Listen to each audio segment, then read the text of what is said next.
जय श्री राधे, जय श्री कृष्णा। तो जो योगिनी एकादशी है, उस एकादशी की महात्म कथा हम श्रवण करा रहे। आप सभी एक चित्त होकर मन लगाकर भगवान श्री कृष्ण का याद करके पहले सर्वप्रथम इस मंत्र का उच्चारण करके बोलिए। कृष्णाय वासुदेवाय हरे परमात्मने प्रणतक्लेशनाशाय गोविंदाय नमो नमः। अब कथा सुनिए। आषाढ़ मास की कृष्ण पक्ष की जो एकादशी है उसे योगिनी एकादशी कहते हैं।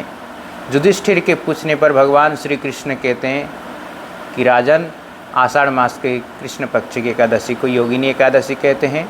इसकी महात्मा इस प्रकार है। एक बार कुबेर नगरी में कुबेर राजा राज्य करते थे, अलकापुरी में। तो वहाँ पर कुबेर जी शंकर जी के बहुत बड़े उपासक थे। शंकर जी की सेवा करते थे प्रतिदिन पुष्पों से। और उनका एक सेवक था, यक्ष था, हेममाली नाम का। वह प्रतिदिन कुबेर के लिए, भोले बाबा का पूजन करने के लिए कमल के फूल की सेवा करता था, लाया करता था। एक दिन उसकी पत्नी में इतना आसक्त हो गया हेममाली, उसकी पत्नी का नाम था विशालाक्षी। तो उस पत्नी के सौंदर्य पर आसक्त होकर रमण करने लग गया। और उधर कुबेर जी भगवान भोलेनाथ की पूजा के लिए बैठे रहे। दोपहर हो गया, 12 बज गया, फिर भी हेममाली नहीं आया। तब क्रोध होकर कुबेर ने अपने दूतों को बुलाकर कहा कि जाओ ढूंढ कर लाओ उस यक्ष को, हेममाली को, कहाँ रह गया। तब उनके दूतों ने पकड़ कर ले आए। अब हेममाली डरा हुआ था, कुबेर जी के सामने थर-थर कांपता हुआ खड़ा रहा। महाराज, गलती हो गई, क्षमा कीजिए।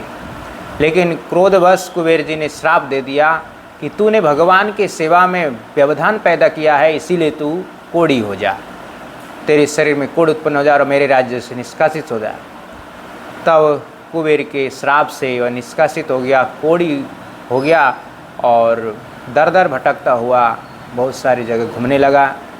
अंत में जैसे घूमते घूमते एक ऋषि के पास पहुंचा, हेममाली नाम का यक्ष मार्कंडेय ऋषि के पास पहुंचा।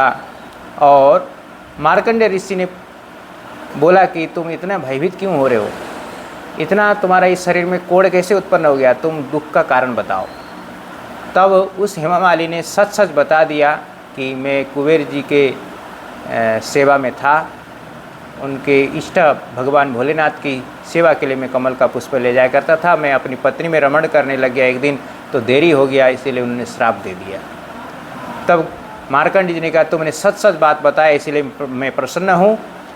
तुम आने वाली जो एकादशी है, आषाढ़ मास की कृष्ण पक्ष एकादशी, योगिनी एकादशी, उसका व्रत करो तो तुम्हारा सारा यह शरीर का कुष्ठ रोग, कोढ़ समाप्त हो जाएगा और तुम पुनः स्वस्थ शरीर हो जाओगे।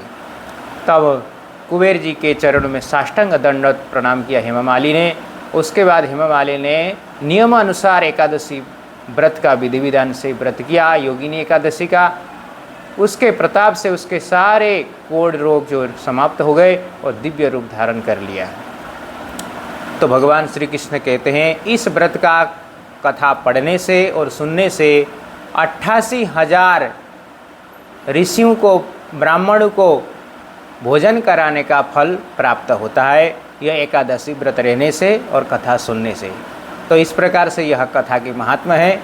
तो सभी भक्त आनंदपूर्वक, भक्तिपूर्वक भगवान का नाम स्मरण करते हुए इस एकादशी का व्रत करें। जय श्री राधे, जय श्री कृष्णा।